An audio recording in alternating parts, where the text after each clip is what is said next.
Ano ngayon ang laban ng 19 police officers kung ang nagrereklamo mismo ay Presidente ng Republic of the Philippines? 19 policemen na mayroong sariling pamilya. Naisip niyo ba yun? Samantala yung nag-utos sa inyong dating Pangulo, makapangyarihan, isa lang ang pamilya. Pero ito, 19 police officers, may mga pamilya, may mga anak, mawawala ang kanilang mga benepisyo. Naisip mo ba yon? Naisip mo? Yes, Your Honor. Hindi mo naisip. Kung naisip mo yon, iba ang magiging pananaw mo. Hindi ka makikinig sa Pangulo, dating Pangulo, sapagkat mali yung sinabi niya. Ang offense po nila ay nasa drug list sila eh. Tama? Dahil sinabi ng Presidente. I agree, Your Honor. Ano po yung mga katotohanan or facts at saka information na nagsasabi na totoo yun? Iho, Probable cause lang, Your Honor. para hindi na tayo magtagal, napapagod na yung aking mga kasamahan eh. Siguro aminin mo na lang na talagang sinunod nyo lang na i-dismiss sila dahil ang complainant ay yung President ng Republic of the Philippines. Nobody will not follow. Maski ako siguro ang nandun sa pwesto mo, gagawin ko yon. Aminin mo na kasi. Hindi ko alam kung takot ka pa rin kayo. Kagaya ni Gerald Villanueva. Sino po yung kwan? From Napolcom Region 6. Dalawa yung taas ng kamay. Pero wala yung investigador. Ako, Your Honor, Mr. Chair, yung nag-oversee ng pre-charge investigators in my capacity as the acting chief of the Technical Service Division during that time, Your Honor. Thank you. Now, ano po yung chinarge nyo dun sa mga pulis? Your Honor, if I remember it correctly, iba-iba, Your Honor. Mayroong incompetence, mayroong grave neglect of duty, depende sa counter nila. Alam naman po natin, nakaramihan dun sa kaso, laban sa pulis, may reklamo. Tama? O may nagre-reklamo? Yes, Your Honor. Meron po bang private complainant dito? In this particular, Your Honor, in that particular case, Your Honor, wala. Pero we conducted a motu proprio investigation, Your Honor. What is the basic reason why you conducted a motu proprio investigation when there was no private complainant? Yes, Your Honor. Was there an official report from Camp Crame? Based on the pronouncement of the former President, Your Honor. Bakit taga-Camp Crame ba si President? Hindi, yes, Your Honor. Yung statement niya on August 7 sa Camp Panacan, Davao City, ano po yung statement which became the basis of you to conduct an investigation against these police officers? Yung after the former President pronounced that several police were allegedly involved in illegal drugs, noong August 18, nag-issue ng memorandum yung Napolcom Central Office for the Napolcom Region 6 to conduct pre-charge investigation relative to the PNP personnel na pinonounce ni former President na na-assign sa Region 6, Your Honor. Kasi yun ang tanong ko na isa. What is common among these police officers except for the fact that they are police officers? The other commonality is that they are all from Iloilo or assigned sa Iloilo. Hindi ba tama? Tama, Your Honor. Tama. At kayong mga investigador, hindi nyo man lang tingnan ito? Kasama rin sa tinignan namin, Your Honor. What are you trying to tell me? Na meron talaga kayong na-establish na probable cause that maybe they were negligent in the performance of their duties? Shall we say they have committed mal and misfeasance? Nung nag-submit ang pre-charge investigator, Your Honor, pakisagot nyo po muna ako. When do you conduct a pre-charge investigation? What is the basis? The basis as a general rule, Your Honor, if there is a private complainant. Wala nga private complainant Sige. In this particular instance, Your Honor, we conducted motu proprio. Now, when do you conduct motu proprio investigations? If there is an allegation, Your Honor, for a alleged irregularity And or where would that allegation come from? In this particular instance, Your Honor, it came from the former President, Your Honor. Just because na-announce yung pangalan nila, na nandun po sa listahan. Yes, Your Honor. And based on the memo issued by the NAPOLCOM Central Office, Your Honor. And therefore, you are suggesting to this committee that the complainant was the former president of the Republic of the Philippines. Kasi sabi mo, nanggaling doon sa statement niya. Ang complainant in this particular instance, Your Honor, is the NAPOLCOM R6 as the nominal complainant, Your Honor. I agree that there's a nominal complainant, but the basis of your conducting motu proprio is the statement of the president as you have stated in Davao. Yes, Your Honor. Oh, sino ngayon ang complainant? Di yung presidente. Kasi siya nagbigay ng statement na sila na doon sa listahan. Are you a lawyer? No. Hindi ba? Sabi mo sa akin. Yung pronouncement ni former President, Your Honor, we wanted to substantiate nung sinabi niya na there are 19 PNP personnel allegedly involved in illegal drug trades as to... I agree. And that served as your basis to investigate, right? Your Honor. Oh, sino ang reklamo? Hindi ba yung nag-allege siya ang nagre-reklamo?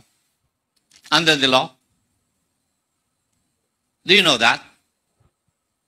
Yes, Your Honor. Yes. So, ano ngayon ang laban ng 19 police officers kung ang nagre-reklamo mismo ay Presidente ng Republic of the Philippines?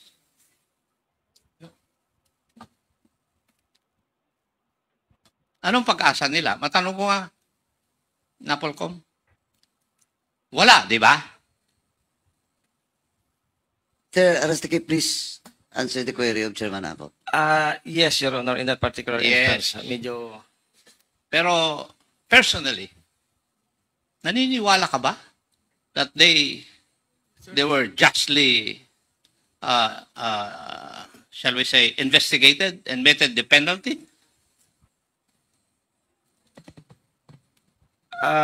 Sa akin, Your Honor, I have just Ang tanong conducted ko, pre-charge personally. investigator. Ang tanong ko, tanda mo, Iho, personally,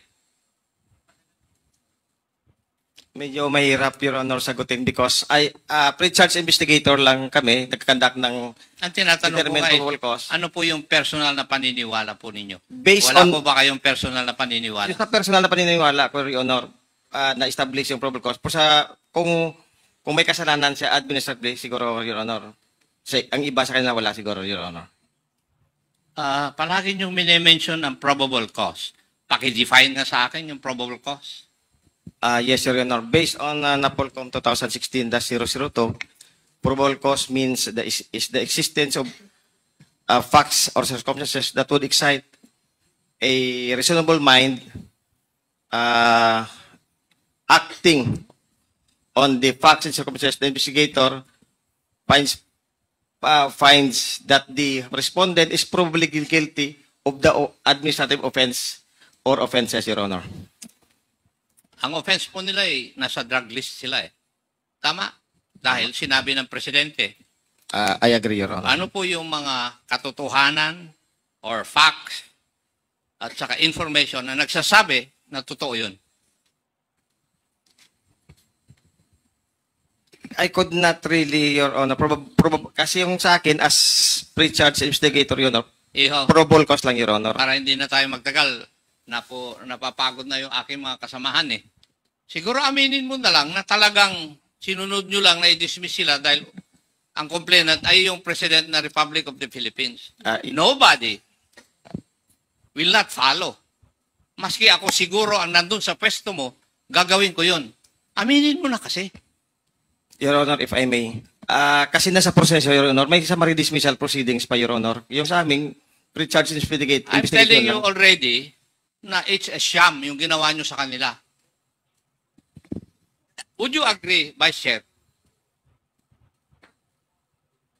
Mr. Chair, it would be difficult to answer as I have no personal knowledge on the cases, but I would agree that there would be certainly a bias against the officers Simply because, of the naming them in the list. Mr. yes, Chair. ayaw nyo lang kasi aminin eh. Kasi, hindi ko alam kung takot ka pa rin kayo. Kagaya ni Gerald Villanueva. Di ba?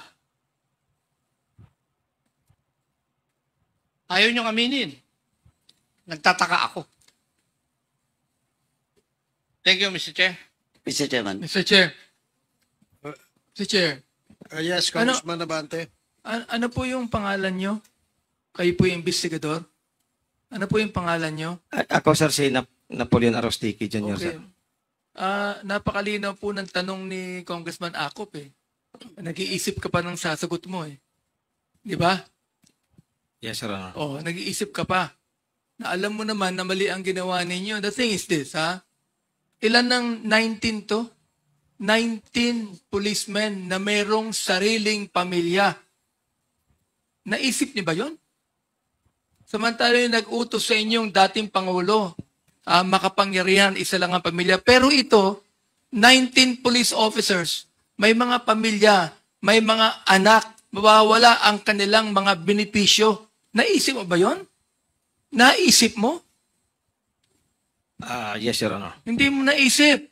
Kung naisip mo yon, iba ang magiging pananaw mo. Hindi ka makikinig sa Pangulo, dating Pangulo, sapagkat mali yung sinabi niya. Ngayon, sabi ni Congressman Acop, hanggang ngayon ba takot ka? Ha? Huwag tayong tumayo roon sa takot. Tumayo tayo sa tama. Now, tatanungin kita, alam ko naman personally, tama sila eh, mali ka eh. Alam ko naman yun, di ba? Ngayon, ito ang tanong. Ano may tutulong mo sa kanila ngayon? Ano may tutulong mo? Just like what our Vice Chair have mentioned, we will help them, Your Honor. How can you help them now? If they will file the motion for recon or any appeal, then we will help. Superintendent, magpa-file daw kayo ng motion for recon. Ano ba to? Hindi na pwede. Kaya nga sinabi niya, hindi na pwede. So, ang tanong ko, how can you help them now? Yan, nawala na ang kanilang benefit. Nawala na. Alright. Wala na yung kinabukasan nila.